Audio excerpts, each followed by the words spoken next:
This is Keith Helwig from Cops Corrections Videos. If you like my videos, please hit the subscribe button. Today I'm talking to Hesham Hauter, the program manager for the Guards to Guardians program. I've been honored to come and speak with them, and I thought I'd talk with Hesham about some of the purposes and goals. Thanks for having me. Thanks for appearing on my video. What prompted you to start the Guards to Guardians program? Funny. It's actually a funny story. The Unconditional Freedom Project, which is the umbrella of the nonprofit that I work for, one of the directors, Marcus, came to me and was like, "Hey, I have a fun project for you to interview 20.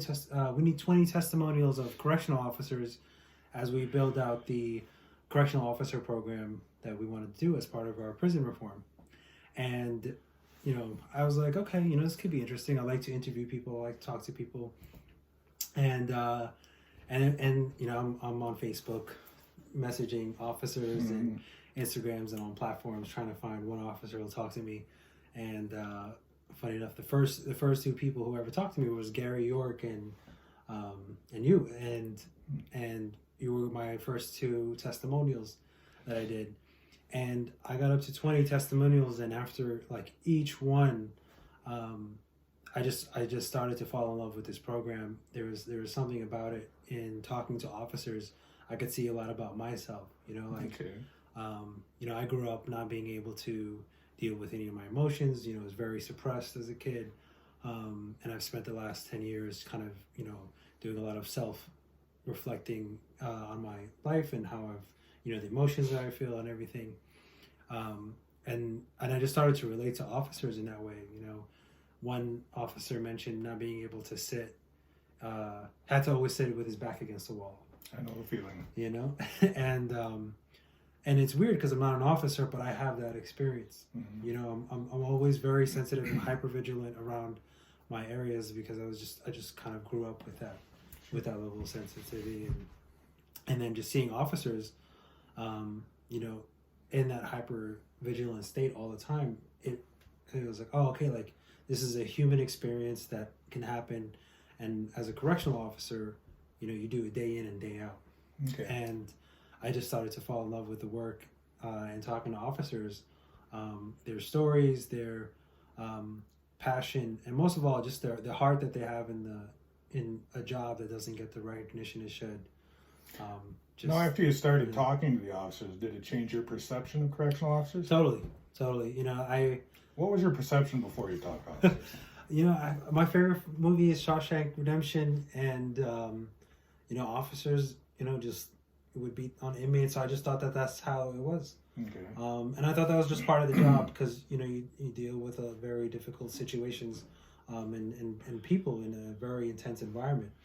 So I just thought that's just how the prison environment is. So, very similar to how it's being depicted. I knew it wasn't 100% of every officer. Like, I knew there was some good officers out there.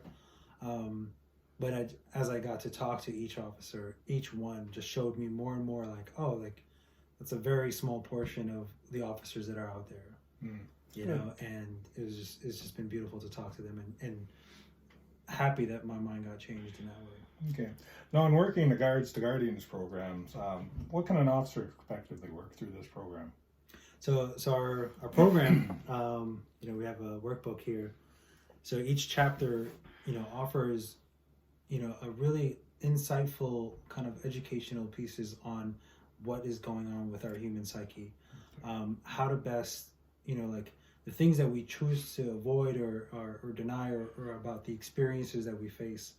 How do you not cut them off, but how do you start to integrate them and work with them in a way that you can start to process a lot of the stressors on the job that before many officers tell me they either drank drugs or food or other things to kind of help alleviate self-medicating themselves. Exactly. Yeah.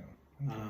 So this is what we offer is the ability for the officer to go in and self-reflect in a way that can help process a lot of the stuff that mostly gets shut down and pushed down, and kind of hardens the armor. Okay. In addition to offering the book, what other sources are you offering the officers? Yeah. So we also have a pocket notebook. So a lot of officers who are on shift, you know, they always have a notebook for notes and stuff like that. We offer insightful quotes inside. So every fourth page is a quote. You know, as you're working, just something to remind you of, like, you know, the really noble profession, you know, that corrections is, and inspirational and motivational quotes in there, to keep kind of officers engaged in, you know, in that mindset to constantly remember. And then we also offer, you know, we do these Zoom calls that are available for officers around the country, twice a week, you know, because there's the day shift officers and the night shift officers, so we want to be available for both. And they can come on. We do a little bit of a reading from the book, and then we talk, and then we have an open discussion of, you know, what's going on with, you know, officers, if they have, you know, something they want to share about, and we just kind of have a free form discussion where you're free to share and connect with other people on things that you normally would be like, I don't want to talk about those. Okay, and where would we find that Zoom link? So if you go on the unconditionalfreedom.com/guardians, you will find our website with all of our details where you could sign up. You could download a free PDF copy of this book, you know, all of the quotes and images. So you get a free copy. The whole program is free. Access to the Zoom is free. You can watch our web series. We have a 5-week Zoom series that we've had with past correctional officers come on and talk and share about their experience and what they think about the book. And that's all available on unconditionalfreedom.org/guardians. Well, Hesham, I want to thank you for making the effort to get the word out there about the good correctional officers, which are 99.9% of the profession, and the work that you're doing to get this done, and I truly appreciate it. It's officers like you. It's officers like you that I appreciate a lot. Well, thank you very much. Thanks. Until next time, this is Keith Heller from Cops Corrections Videos. Stay safe and watch your back.